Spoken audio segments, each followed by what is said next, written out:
Right students, आज का जो हमारा लेक्चर है वो है general methods for the preparation of. तो तैयार कैसे करते हैं?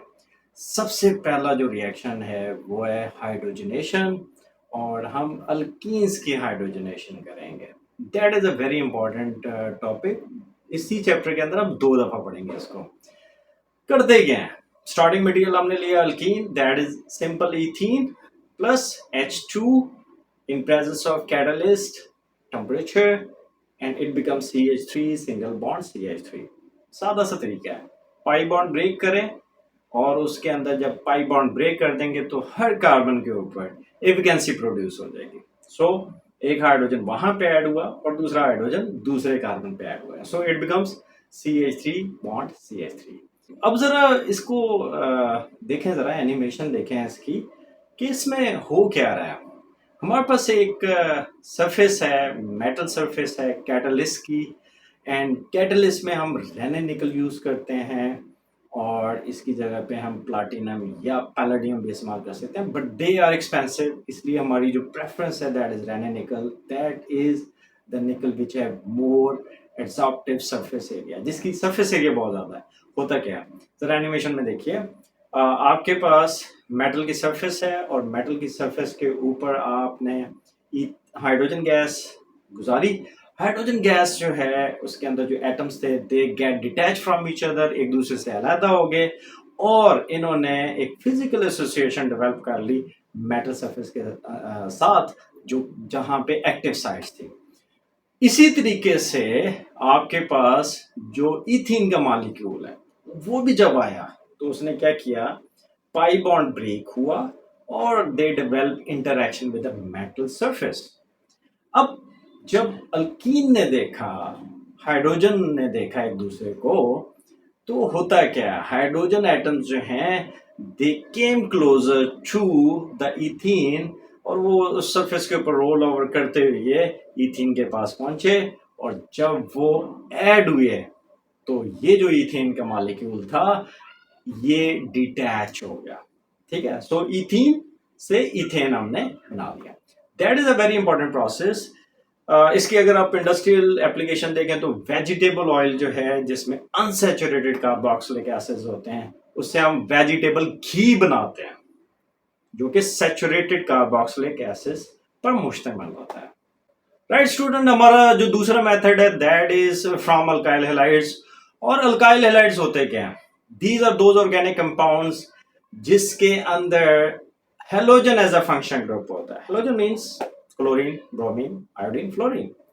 सो हमने लिया ethyl chloride as a starting material और उसको रिएक्ट करवाया HCl के साथ, और ये हुआ in presence of zinc metal. Zinc को चाहिए 2 नेगेटिव, सो वो एक क्लोरीन अल्काइल हैलाइड से एक्सट्रैक्ट करेगा और दूसरा HCl से लेगा और ये बनाएगा जिंक क्लोराइड। अब हमारे पास HCl में से एक हाइड्रोजन रह गया जो कि अल्काइल ग्रुप के साथ अटैच हो जाएगा, and this form ethyl to. Ethyl था वो कन्वर्ट हुआ इथेन के अंदर। इसी का जो दूसरा मेथड है दैट इज हाइड्रोजिनोलाइसिस। हाइड्रोजिनोलाइसिस क्या होता है? आपने अल्काइल हैलाइड लिया, उसको हाइड्रोजन H2 के साथ रिएक्ट करवाया in presence of palladium charcoal. Palladium is the metal activated over charcoal. Charcoal जो है आपको सी नजर आ रहा होगा, that is the amorphous carbon. अब होता क्या है, बॉन्ड ब्रेक होंगे इथाइल और क्लोरीन के दरमियान, जबकि हाइड्रोजन हाइड्रोजन के दरमियान भी बॉन्ड ब्रेक हुआ। सो एक हाइड्रोजन ने हेलोजन को लिया, अलहदा हो गया, हाइड्रोजन हैलाइड बन गया, जबकि एक हाइड्रोजन जो है वो अल्काइल ग्रुप के साथ अटैच होकर अल्केन बना देगा। So this is the process in which there is the addition accompanied by the bond cleavage, यानी बॉन्ड क्लीवेज भी हो रही है और उसके साथ साथ एडिशन भी हो रही है। So this is hydrogenolysis. Next जो हमारा मेथड है वो है डीकार्बोजाइलेशन का। किसकी कर रहे हैं? सोडियम सॉल्ट और कार्बोक्सिलिक एसिड, उसको रिएक्ट करवा रहे हैं सोडा लाइम के साथ, NaOH plus CaO, that is termed as soda lime. हम जरा इस रिएक्शन को देखते हैं उसके बाद हम ये देखेंगे इसमें छोटे छोटे पॉइंट्स क्या है। हमारे पास बना alkane along with sodium carbonate. अब डीकार्बोजाइलेशन आप किसे कहेंगे? आपने देखा कि आपके पास जो स्टार्टिंग सोडियम सॉल्ट था कार्बोक्सिलिक एसिड का, उसमें से कार्बोक्सिलिक ग्रुप जो है वो निकल गया। So that is decarboxylation. और हुआ क्या? कार्बन डाइऑक्साइड की सूरत में ये निकला। Sodium hydroxide is the soda, caustic soda कहते हैं, उस हिसाब से इसका नाम कर दिया soda. So that absorb carbon dioxide forming sodium carbonate. अब जो हाइड्रोजन था इसका, it is getting absorb into, it is getting added to the alkyl group. Calcium oxide जो है लाइम, उसका काम क्या है भाई? एरो के ऊपर लिखा गया उसको, ये सोडियम हाइड्रोक्साइड को डिहाइड्रेट रख दिया। हाइग्रोस्कोपिक है, मॉइस्चर एब्जॉर्ब कर सकता है, तो वो उसको ये नहीं करने देगी। हमारा जो रिएक्शन है, जनरल मेथड है एक, दैट इज कॉब्स मेथड। और ये इतना इंपॉर्टेंट है कि आपने अल्केन पढ़े उसमें भी है, अल्कीन पढ़ेंगे उसमें भी है, और अल्काइन पढ़ेंगे तो उसमें भी होगा। यहाँ पे हम क्या करते हैं, potassium salt of carboxylic acid का एक्वस सॉल्यूशन लिया, उसमें से करंट पास किया, एंड करंट पास होने के ऊपर हमारे पास अल्केन बना, साथ में कार्बन डाइऑक्साइड एंड साथ में hydrogen gas and the sodium hydroxide. Reaction हुआ कैसे? जब हमने aqueous solution of sodium salt of carboxylic acid या potassium salt of carboxylic acid लिया, तो सॉल्यूशन के अंदर साल्ट किस तरह पड़ा होता है?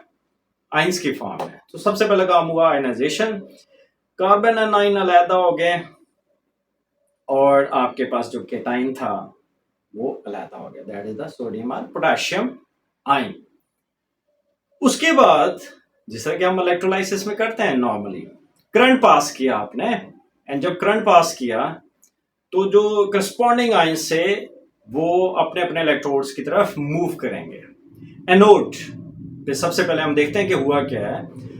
एनोड जो है वो पॉजिटिवली चार्ज है और ये कार्बन एनाइन को अपनी तरफ अट्रैक्ट करेगा। जब नेगेटिव कार्बन आयन जो है वहां पे पहुंचेगा तो क्या होगा?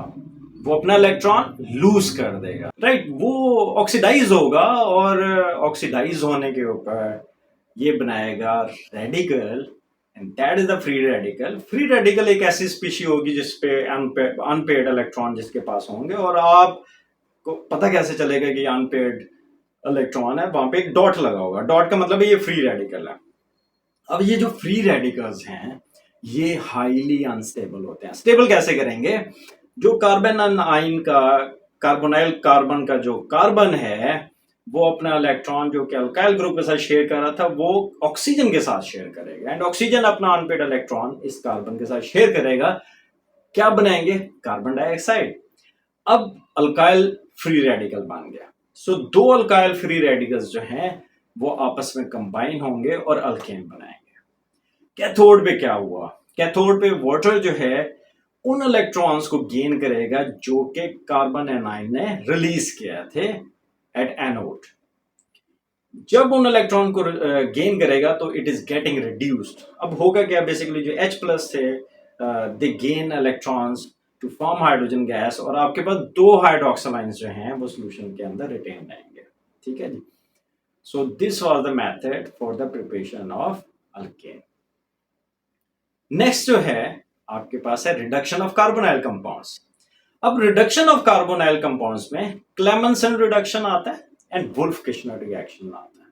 फर्क क्या है? फर्स्ट मेथड के अंदर हम zinc amalgam oblique HCl provide करते हैं।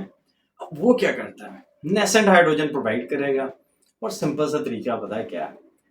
4 हाइड्रोजन, 2 आपने करने कार्बोनाइल कार्बन के ऊपर, ऑक्सीजन को करना है डिटैच, और 2 हाइड्रोजन ऑक्सीजन के साथ चिपका देना है, वाटर बन जाएगा।